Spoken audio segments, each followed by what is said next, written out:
Hi guys, ഗിച്ചു ഗിച്ചു വ്ളോഗ്സിൻ്റെ പുതിയൊരു എപ്പിസോഡിലേക്ക് ഏവർക്കും സ്വാഗതം. അപ്പോൾ ഇതുവരെ നിങ്ങൾ തന്ന എല്ലാ സപ്പോർട്ടിനും ഒരുപാട് താങ്ക്സ്.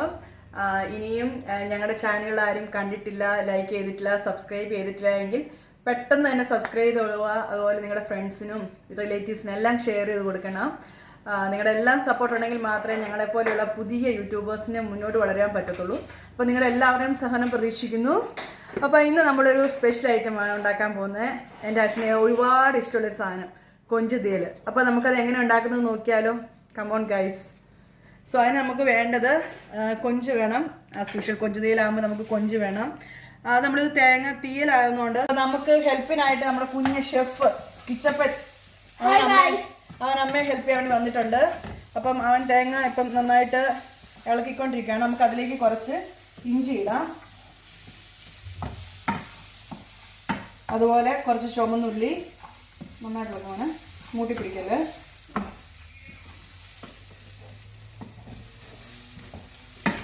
നന്നായിട്ട് വെക്ക്, കൂട്ടി വെക്കുക, നന്നായിട്ട് വെക്കുക. അതുപോലെ നമുക്ക് കുറച്ച് പെരിഞ്ചീരകം,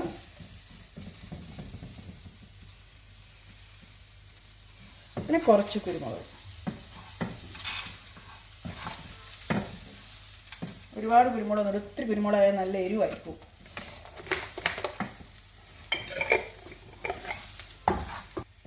അതിൻ്റെ കൂടെ കുറച്ച് കരിയാപ്പിലയും കൂടെ നന്നായിട്ട് ഇളക്കിയ മോനെ. ഹലോ ഗൈസ്, അപ്പം നമ്മുടെ തേങ്ങയൊക്കെ മൂത്ത് വന്നുകൊണ്ടിരിക്കുകയാണ്. കുറച്ചും കൂടെ അവിടെ ഇവിടെയൊക്കെ മൂക്കാനായിട്ടുണ്ട്. അതും കൂടെ മൂത്ത് കഴിയുമ്പോൾ നമുക്ക് മുളക് പൊടിയും മല്ലിപ്പൊടിയും ഇച്ചിരി മഞ്ഞൾപ്പൊടിയും കൂടി ഇട്ട് അതും കൂടെ അതിൻ്റെ പച്ചമണം മാറുന്നതിന് വരെ നമുക്കൊന്ന് മൂപ്പിച്ചെടുക്കാം കേട്ടോ. ഹലോ ഗൈസ്, അപ്പം നമ്മൾ തേങ്ങ മൂത്തായിരുന്നു. അതിലേക്ക് നമ്മൾ മുളക് പൊടിയും മല്ലിപ്പൊടിയും ഇച്ചിരി മഞ്ഞൾപ്പൊടി ഇട്ടു. അതും കൂടെ നന്നായിട്ട് മൂക്കുന്നിടം വരെ ഒന്ന് പച്ചമണം മാറുന്നതിന് വരെ ഒന്ന് ഇളക്കാം. അത് കഴിഞ്ഞ് തണുത്ത് കഴിയുമ്പം നമുക്കത് മിക്സിയിലിട്ട് നമുക്ക് അരച്ചെടുക്കാം. നല്ല പേസ്റ്റ് രൂപത്തിൽ നമുക്കത് അരച്ചെടുക്കണം. അപ്പം ഗൈസ്, നമ്മുടെ തേങ്ങ തണുക്കുന്ന സമയം കൊണ്ട് നമുക്ക് നമ്മുടെ കൊഞ്ചിനുള്ള ഇത് തയ്യാറാക്കാം. പാത്രം ചൂടായി കഴിയുമ്പോൾ അതിലേക്ക് കുറച്ച് എണ്ണ ഒഴിച്ചിട്ട് നമ്മുടെ ചുമന്നുള്ളിയും പച്ചമുളകും കൂടി ഇട്ട് നമുക്കത് നന്നായിട്ട് വഴറ്റിയെടുക്കാം. എണ്ണ മൂത്തതിലേക്ക് നമ്മൾ കടുക് ഇട്ടു. കടുക് പൊട്ടി കഴിയുമ്പോൾ നമ്മൾ ഇച്ചിരി കറിവേപ്പില ഇട്ട് അതുപോലെ ചുമന്നുള്ളിയും പച്ചമുളകും കൂടി ഇട്ട് നന്നായിട്ട് വഴറ്റിയെടുക്കാം.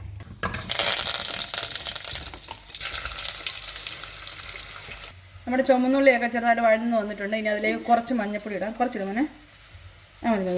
ഇനി അത് നന്നായിട്ട് ഇളക്കി,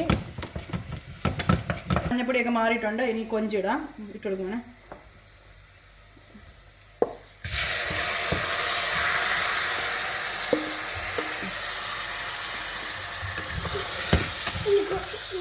ഇതിൻ്റെ കൂടെ മുരിങ്ങക്കോലുണ്ടെങ്കിൽ നല്ല കേട്ടോ. മുരിങ്ങക്കോലും കൊഞ്ചും തീയിൽ വെച്ചാൽ സൂപ്പറായിരിക്കും. പക്ഷെ നമുക്കിപ്പം മുരിങ്ങക്കോല് കിട്ടിയില്ല, അതുകൊണ്ടാണ് നമ്മൾ കൊഞ്ച് മാത്രമായിട്ട് വെക്കുന്നത്. ഇനി ഒരു 5 മിനിറ്റ് ഹൈ ഫ്ലെയിമിലിട്ട് നമുക്ക് ഈ കൊഞ്ചൊന്ന് ജസ്റ്റ് ഒന്ന് വേവിക്കാം. കൊഞ്ച് ഒരുപാട് അങ്ങ് വേവിക്കരുത്, ഒരുപാട് വേവിച്ചത് റബ്ബർ പോലെ ആയിപ്പോകും.